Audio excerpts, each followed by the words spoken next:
today I've got my top 8 spring nail polishes for you. I did want to do a top 10, but within my nail varnish collection there just wasn't 10 polishes that I thought were completely spring-esque.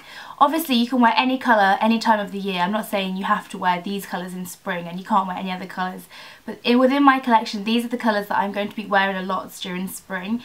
It's kind of ironic that I'm doing a nail varnish video and I've got no nail varnish on, but I've got work tomorrow and I just can't wear nail varnish for work, so I just didn't bother painting them. So all the colours within my picks are pretty much pastels. I'm going to start with the pinky purpley shades first. The first one is a new one to my collection and it's the Sinful Colours polish in Easy Going, and it's a milky pink colour. This translates slightly more peachy pinky on the nails. The formula is quite difficult to work with because it's quite thick.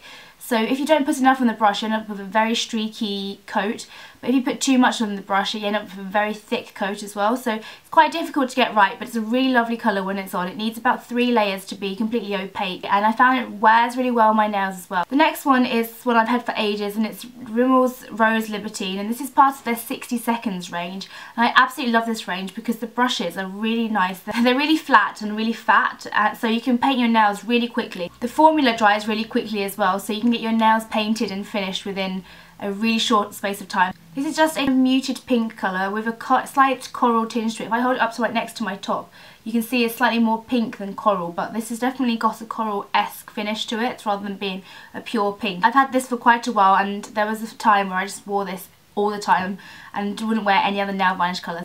The next one is one that I don't wear enough but I really like. The formula is brilliant, the longevity is brilliant, and there's just nothing bad to say about this polish, so I don't know why I don't wear it more, but this is the Misguided polish in Misbehave, and it's really lovely kind of mix between pink and purple. If I hold it up next to Rose Libertine you can see it's definitely more purple than pink, but if I hold it up next to my next polish, which is Barry M's Berry Ice Cream, you can see that it's definitely more pink than purple. So this is definitely an in-between shade, but it's really lovely. This looks really nice on the toes as well, and I think pastel colours always look really nice on the toes. It's just something about this kind of really light pop of colour rather than like a bright red, which looks really nice. And this is really great. Like I said, the longevity is good, the formula is really easy to work with. I would definitely recommend checking out the Misguided nail colours because I've got a few of them and they're really good.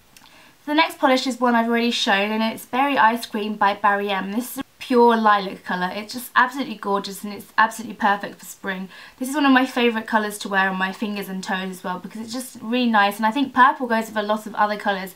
So regardless of what you're wearing clothes wise, I think the purple will always go. These are so well priced as well, they're always on offer and I think they're £2.99, so I definitely love this Barry M one. Moving on to the slightly cooler blues and greens, the next one is American Apparel's Nail Lacquer in Office. This is mint green. It's slightly more muted than things like Essie's Mint Candy Apple. It's very pale and not as vibrant, and this is really lovely. This is the only type of green nail varnish that I'd wear. I wouldn't wear like a pure green nail varnish because they're not really my thing, but I really love this. The formula is quite runny, so you have to be quite careful with it. I do find American Apparel nail varnishes chip quite easily on me. I don't know if it's because my top coat isn't very good or if it's because of the nail polish, but this does chip quite easily, but it's such a lovely colour that I don't mind, and I love pairing this with the next colour as well. The next colour is by Model Zone and it's called Blue Boo, and this is a bright baby blue, and in the bottle it's got this kind of blue iridescence to it which is really pretty, but it doesn't really translate very well into the nails. But this is a really great colour. It doesn't need many coats to become opaque, which is great, and it lasts really well in the nails. Model Zone nail varnishes on me last really well, so I really like this. And the thing about this nail varnish and also the Sinful Colours one is that once you've had it on for a few days it kind of dulls a little bit. It doesn't stay really glossy even if you've got a top coat on. I don't notice that as much with the others, but especially with these two I find that it kind of dulls a little. And this one starts looking like calamine lotion when it starts dulling, and it's not quite a matte finish but it just looks dulled. I don't know if that really makes sense. And this one looks a bit like blue tack once it dulls a little. But it's still a lovely colour and I don't really mind when it dulls. It's just something to bear in mind if you're going to buy these. The next two are by Essie, and the first one is Bikini So Teeny, and this is one of my new favourites. It's like a pretty cornflower blue with silver sparkles, and normally sparkles like this in nail varnishes don't normally translate on the nails, but you can definitely see the sparkles on the nails when you've got it on. I think this will be really lovely on the toes as well. And again with this shade, I think this is one of those universal shades which won't really clash with what you're wearing. For example, if my nails are painted with this colour and I'm wearing this top, I don't think it would clash whereas I think if I was wearing this nail varnish with this top it wouldn't look right. So this is one of those universal shades that will go over lots of items of clothing, and this is a really lovely colour. The last nail varnish I have is also by Essie, and it's called A Crude Interest. And these two colours were both from their collections last year. I think this is the spring one and this might have been the summer one. I'm not 100% sure. It's a pastel cream colour, like a creamsicle kind of colour. I think this would be a really lovely colour if you're slightly tanned or if you have a slightly darker skin tone.